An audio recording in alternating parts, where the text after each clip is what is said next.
ಮಕ್ಕಳೇ, welcome back to my channel. ಇವತ್ತಿನ ವಿಡಿಯೋದಲ್ಲಿ ನಾವು ಅಡಿಷನ್ ಆಫ್ ನಂಬರ್ಸ್ನ ನೋಡೋಣ. ಓಕೆ, ಸಂಕಲನ ಅಂತ ಕನ್ನಡದಲ್ಲಿ ನಾವು ಹೇಳ್ತೀವಿ, ಕೂಡಿಸುವುದು ಅಂತ. Okay, addition of 2 digit numbers without carry. Okay, without carry simple ಅಡಿಷನ್ನ ನಾವು ಹೆಂಗೆ ಮಾಡೋದು ಅಂತ ಇವತ್ತಿನ ನೋಡೋಣ ಮಕ್ಕಳೇ. ನೋಡಿ ಇಲ್ಲಿ ಫಸ್ಟ್ ಒನ್ 0 + 2. ಓಕೆ, ಅಡಿಷನ್ದ ಸಿಂಬಲ್ ಏನು ಬರುತ್ತೆ, ಈ ಥರ ಪ್ಲಸ್ ಮಾರ್ಕ್ ಬರುತ್ತೆ. ಈ ಸಿಂಬಲನ್ನು ನಾವು ನೋಡಿದಾಗ ಏನಾಗುತ್ತೆ, ಇದನ್ನು ಕೂಡಿಸೋದು ಅಂತ ನಮಗೆ ಅರ್ಥ ಆಗುತ್ತೆ ಮಕ್ಕಳೇ. ನೋಡಿ ಇಲ್ಲಿ 0 + 2 is equal to 0 + 2 is 2. Okay, 1 + 1. Okay, 1 + 1 is 2. The right answer is 10 + 2 12 is equal to 22. Okay, ನಾವು 10ಗೆ 12ನ ಆ್ಯಡ್ ಮಾಡಿದಾಗ ನಮಗೆ 22 ಆನ್ಸರ್ ಬರುತ್ತೆ. Okay, 3 + 3 is 6. 1 + 2 is 3. Okay, the answer is 36. 13 + 23 is equal to 36. Similarly, 4 + 2. Okay, 4 + 2 is 6. 2 + 1 is 3. Okay, the answer is 36. 24 + 12 is equal to 36. 33 + 15. Okay, 3. 3 + 5 is equal to 8. Okay, 8. 3 + 1 is 4. The answer is 48.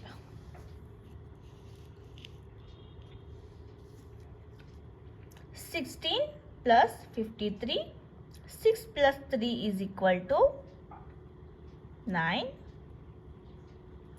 ನೋಡಿ, ನೀವು ಇಲ್ಲೇ add ಮಾಡಬೇಕಾದ್ರೆ big number ಯಾವುದಿರುತ್ತೆ ಫಸ್ಟಿಗೆ ನಾವು ಮಕ್ಕಳೇ, ನಾವು ಫಸ್ಟಿಗೆ ನಾವು ಇಲ್ಲಿ ಒನ್ಸ್ ಪ್ಲೇಸ್ ಇರುತ್ತಲ್ಲ, ಸೊ ಅಲ್ಲಿಂದ ನಾವು ಆ್ಯಡ್ ಮಾಡ್ತಾ ಹೋಗ್ತೀವಿ. ಇಲ್ಲಿ ಆ್ಯಡ್ ಮಾಡಬೇಕಾದ್ರೆ ಏನಾಗುತ್ತೆ, ಇದು ದೊಡ್ಡ ನಂಬರ್ ಬಂದಾಗ, ಬಿಗ್ ನಂಬರ್ಸ್ ಬಂದಾಗ ನಾವು ಇದರಲ್ಲಿ ಕಂಪೇರ್ ಮಾಡಬೇಕು. ಫಸ್ಟಿಗೆ ಯಾವುದು ಬಿಗ್ ನಂಬರ್ ಇದೆ ಅಂತ ನಾವು ಕಂಪೇರ್ ಮಾಡಿದಾಗ ಇದು 6 is the big number. Okay, ಈಗ 6ಅನ್ನು ನಾವು ಮೈಂಡಲ್ಲಿ ಇಟ್ಕೋಬೇಕು. ಓಕೆ, 6ಅನ್ನು ಮೈಂಡಲ್ಲಿ ಇಟ್ಕೊಂಡ್ಬಿಟ್ಟು 3ನ ನೋಡಿ ಇಲ್ಲಿ ಫಿಂಗರಲ್ಲಿ ಈ ಥರ ಕೌಂಟ್ ಮಾಡಬೇಕು. 6 7 8 9. Okay, the answer is 9. 5 in mind, 1 in hand. Okay, 5 + 1 is equal to 6. 6 + 0. 6 + 0 is 6. 6 + 2 is 8. 6, 7 and 8. 86 is the answer. 5 + 3, 5.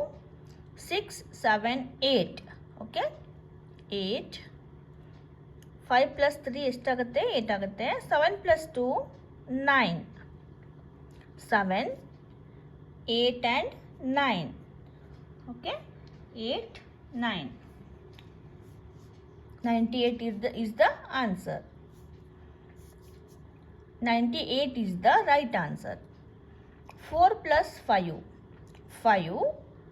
6, 7, 8, 9. Okay, 9. 3 + 1 is 4. Okay, 14 + 35 is equal to 49. 4 + 2. 4 + 2 is 6. 4 + 2, 6. 66. 0 + 2, ನಾವು 0ಗೆ ಏನನ್ನೇ ಆ್ಯಡ್ ಮಾಡಿದಾಗ ಆನ್ಸರ್ ಇದೇ ಬರುತ್ತೆ. ಓಕೆ, 5 + 3. 5 + 3 is 8. ಓಕೆ, ಈಗ 7. 7, 8, 9. 7 + 2 is 9. 8 + 1. 8 + 1 is 9. Okay, answer is 99. Last one, 5 plus 2 is equal to 7. 5, 6, 7. Okay, similarly 3. 3 plus 2 is 5. Okay, the answer is 57. I hope ನಿಮಗೆ addition of 2 digit numbers ಅರ್ಥ ಆಗಿದೆ ಅಂತ ಅನ್ಕೋತಾ ಇದ್ದೀನಿ. ನೆಕ್ಸ್ಟ್ ವಿಡಿಯೋದಲ್ಲಿ ನಾವು ಇನ್ನಷ್ಟು ಪ್ರಾಬ್ಲಮ್ಸ್ಗಳನ್ನು ಸಾಲ್ವ್ ಮಾಡೋಣ. ಇಷ್ಟ ಆಗಿದ್ದರೆ ಈ ವಿಡಿಯೋ ಒಂದು ಲೈಕನ್ನು ಮಾಡಿ. ಇದೇ ರೀತಿಯ ಹೆಚ್ಚಿನ ವಿಡಿಯೋಸ್ಗಳಿಗಾಗಿ ನಮ್ಮ ಚಾನಲನ್ನು ಸಬ್ಸ್ಕ್ರೈಬ್ ಮಾಡ್ಕೊಳ್ಳಿ. Thanks for watching.